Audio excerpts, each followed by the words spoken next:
İctimai televiziya və 4SIM-in birgə layihəsi.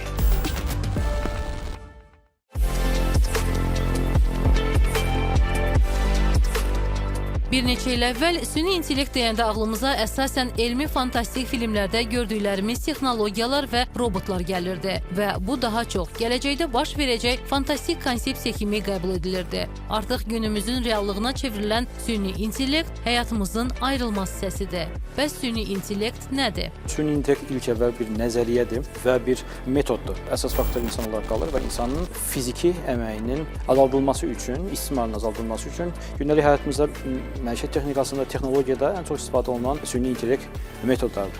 Son zamanlar ən çox sərmayə qoyulan və maraq doğuran süni intellektin əsas məqsədi məntiqli düşünmək, öyrənmək, qərar vermək və problemi həll etməkdir. Bir çox insanlar düşünür ki, süni intellekt 21-ci əsr məhsuludur, amma bu belə deyil. Süni intellektin tarixinə nəzər yetirsək, 41-45-ci ildə İkinci Dünya müharibəsinə təsadüf edir, hansı ki, bu Alan Turing tərəfindən yaradılan bomba maşını adlandırılan bir texnologiyadır. Bu texnologiyanın əsası məhz Almaniya tərəfindən inkişaf etdirilmiş Enigma texnologiyası vasitəsilə şifrələnmiş məlumatları avtomatik olaraq müəyyən edir və deşifrə edir.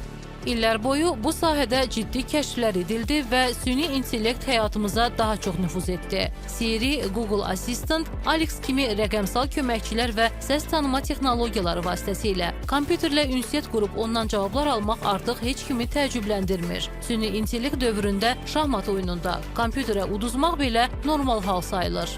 Son model avtomobillərdə sensor sistemi ilə təsis olunur. Bu süni intellektin bir məhsuludur. Uzaqdan görmə, sensor bu maneəni gördükcə müəyyən reaksiya verir. Əgər insan bu maneələrə, bu hadisələrə reaksiyası nə qədər müddətdə intervalda baş verir? Məsələn, 3-4 saniyə ərzində hər hansı bir hadisəyə bir reaksiya verir insan və ondan sonra artıq növbəti proses başlayır, ya maşın saxlanır. Amma bu texnikada fərqlidir. Süni intellekt bunu qısa bir zamanda, bir saniyə ərzində hadisələrə bir refleks göstərir. Əslində, gündəlik həyatımızda süni intellekt proqramlarından demək olar ki, hər gün istifadə edirik. Aviasiya, təhsil, səhiyyə, maliyyə, ağır sənaye, neyrocərrahiyyə və digər sahələrdə də süni intellekt tətbiq olunur. Azərbaycanda süni intellektin tətbiqi çox geniş vüsət alıb. Bu tətbiq sahələrinin bəzilərinə misal olaraq bank sektorunda kreditlərin verilib-verilməməsinin proqnozlaşdırılması və gün ərzində baş verən minlərlə tranzaksiyanın avtomatik təhlil olunması, gömrük sektorunda qeyri-qanuni əşyaların avtomatik olaraq proqnozlaşdırılması, onların müəyyən olunması.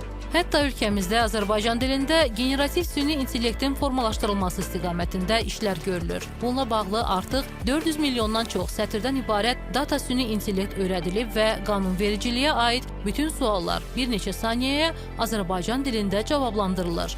Bu 2025-ci ildən vətəndaşlara açıq elan olunacaq. Hazırda biz Dünya İqtisadi Forumu ilə birlikdə məhz enerji sektorunda süni intellektin tətbiqi layihəsinə start vermişik. Bu layihənin də əsas məqsədi məhz enerji sərfiyyatının süni intellekt modelləri və əşyaların interneti sensorları tətbiq edərək sərfiyyatın optimallaşdırılmasıdır və bu layihə çərçivəsində 2025-ci ildə artıq kommersiya binalarında bu həllin tətbiqi nəzərdə tutulur. Maraqlıdır ki, dünya təcrübəsində bəzi iri supermarketlər şəbəkəsi süni intellekt vasitəsilə ildə $117.000 enerji sərfiyyatına qənaət edib. Bəs süni intellekt artdıqca insan əməyini tamamilə əvəz edəcəkmi? Tam əvəz edə bilməz, çünki insan faktoru tam fərqlidir. Məsələn, kodlaşmada yanlışlıq ola bilər, yanlış bir məhsul istehsal edə bilər, yaxud da hansısa bir planı yanlış icra edə bilər. Yəni, bunlar çox önəmli faktorlardır. Araşdırmalar göstərir ki, süni intellekt nə qədər çox olsa da insan duyğularını əvəz edə bilməz.